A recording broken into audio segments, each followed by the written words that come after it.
मुद्रा और बंध मन में स्थिरता लाते हैं। वे आसनों की तुलना में कहीं अधिक गहरे और सूक्ष्म स्तर पर काम करते हैं।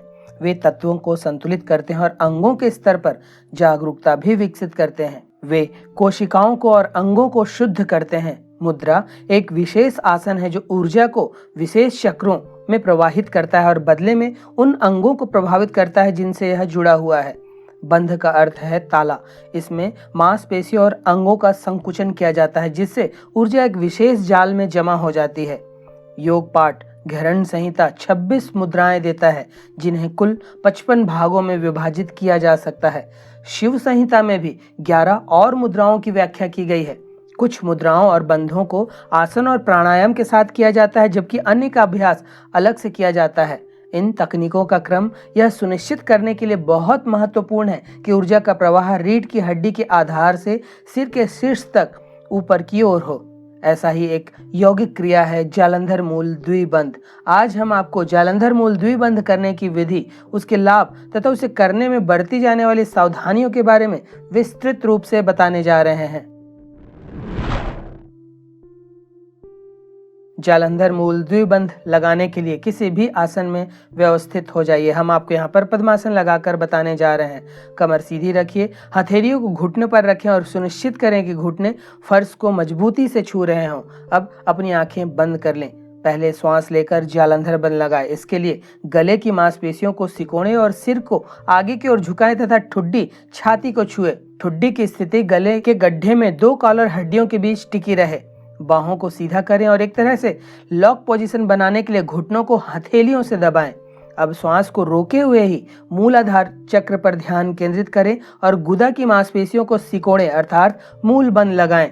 इस स्थिति में 10 सेकंड तक रहने का प्रयास करें। प्रारंभ में आप 3 सेकंड तक भी रुक सकते हैं और अंततः नियमित अभ्यास के साथ इसे बढ़कर 10 से 15 सेकंड तक या और देर तक इस बंध को लगा सकते हैं। जितनी देर सहजता से श्वास रोके हुए रुक सकते हैं रुकें, फिर श्वास छोड़ते हुए पहले जालंधर बंध खोलें, फिर मूल बंध को खोलें।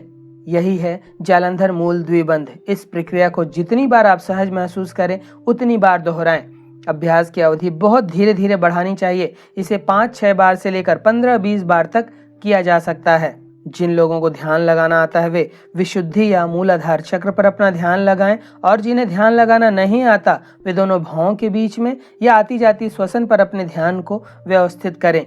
जालंधर मूल द्विबंध करने के लिए किसी भी आसन में व्यवस्थित हुआ जा सकता है, फिर वह सिद्धासन, पद्मासन, अर्ध पद्मासन, वज्रासन, स्वस्तिकासन या फिर सुखासन ही क्यों ना हो। शारीरिक रूप से असक्षम लोग जो सुखासन पर न बैठ पाए वे कुर्सी पर कमर सीधी रखते हुए भी इस बंध को लगा सकते हैं। जालंधर मूल द्विबंध के अनेक लाभ बताए गए हैं। इसका नियमित अभ्यास करने पर वीर्य रोग का सामना नहीं करना पड़ता है। जब आप जालंधर मूल द्विबंध का नियमित अभ्यास करते हैं तब आपकी आयु अधिक हो जाती है। यह सभी बंधों में मूल बंध सर्वोच्च और हमारे शरीर के लिए अत्यंत उपयोगी होता है। यह बवासीर को रोकता है, शरीर के निचले पेट में स्थित ग्रंथियों के स्राव में सुधार लाता है। यह पाचन शक्ति को उत्तेजित करता है, श्रोणी और मूत्र जननांगी क्षेत्र को संतुलित व सक्रिय करता है। इस बंध के अभ्यास से एकाग्रता शक्ति में सुधार आती है, मलमूत्र की दुर्बलता और कब्ज को दूर करता है। यह अवसाद को दूर करने में भी सहायक है। इसके अभ्यास करने से एकाग्रता के स्तर में बढ़ोतरी होती है, ध्यान केंद्रित करने में मदद मिलती है। महिलाओं में मासिक धर्म दर्द से राहत दिलाने में मदद करता है, प्रजनन प्रणाली को मजबूत करता है, रक्तचाप के स्तर को भी सुधारता है।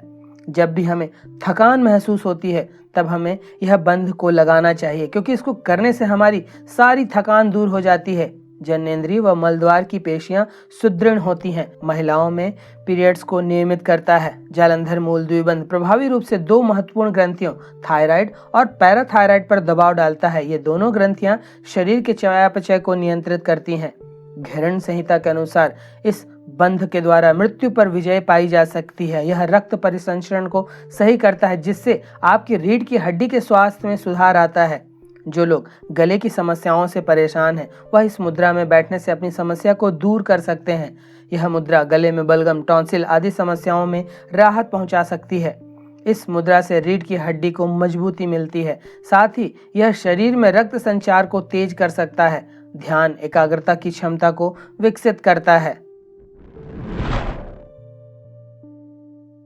शरीर से मस्तिष्क एवं मस्तिष्क से शरीर में जाने वाली नाड़ियों के ग्रीवा के पास के समूह को ऊपर खींचकर बांध देना जालंधर बंध कहलाता है। ऐसा मान्यता है कि इस बंध का आविष्कार जालंधरी पादनाथ ने किया था, इसलिए उनके नाम पर इसे जालंधर बंध कहा जाता है। इस बंध को अंग्रेजी में चिन लॉक के नाम से भी जाना जाता है। जबकि मूल बंध, यह शब्द भी संस्कृत मूल से आया, जिसका अर्थ है जड़ या आधार, और बंध जिसका अर्थ है बंधन। बंध का अर्थ है बांध कर रोक देना। इसका अर्थ है बिखरी हुई शक्ति को बांध देना। बंध एक प्रकार का लॉक होता है जो शक्तियों के हानि को रोकता है। यह प्राण ऊर्जा को एक सही दिशा देता है। यह नीचे की ओर जाने वाली ऊर्जा को ऊपर की ओर ले जाता है। इसे अंग्रेजी में रूट लॉक योगा कहते हैं। चूंकि इस बंध में दो बंध, जालंधर बंध और मूल बंध, एक साथ लगाए जाते हैं, इसलिए इसे जालंधर मूल द्विबंध कहते हैं। शरीर में 7 मुख्य चक्र होते हैं जिन्हें योग और तंत्र शास्त्र में बेहद महत्वपूर्ण माना जाता है। यह चक्र ऊर्जा के अंदरूनी प्रवाह को प्रकट करते हैं और शारीरिक, मानसिक और आध्यात्मिक स्वास्थ्य में सुधार लाने का काम करते हैं। जालंधर मूल द्विबंध कंठ चक्र व मूलाधार चक्र को सक्रिय करने में मदद करता है। शरीर के 7 प्रमुख चक्रों को संयमित किया जा सकता है। यह चक्र प्राण की प्रवाहना और ऊर्जा के संचरण में मदद कर सकते हैं, जो शरीर, मन और आत्मा के संतुलन को बढ़ावा देते हैं। जब व्यक्ति इस बंध का अभ्यास करता है तो उसके शरीर के 7 चक्र को संरक्षित रखने और संचालित करने में मदद मिलती है। यह आत्मा के साथ समरसता और ऊर्जा की स्थिति को प्राप्त करने में मदद कर सकता है, जिससे व्यक्ति शांति, स्वास्थ्य और सामर्थ्य की अनुभूति करता है। जालंधर मूल द्विबंध करने से पहले कुछ सावधानियों को ध्यान में रखना बेहद जरूरी है। यदि इन बातों को ध्यान में नहीं रखा जाता है तो फायदे की बजाय नुकसान भी हो सकता है।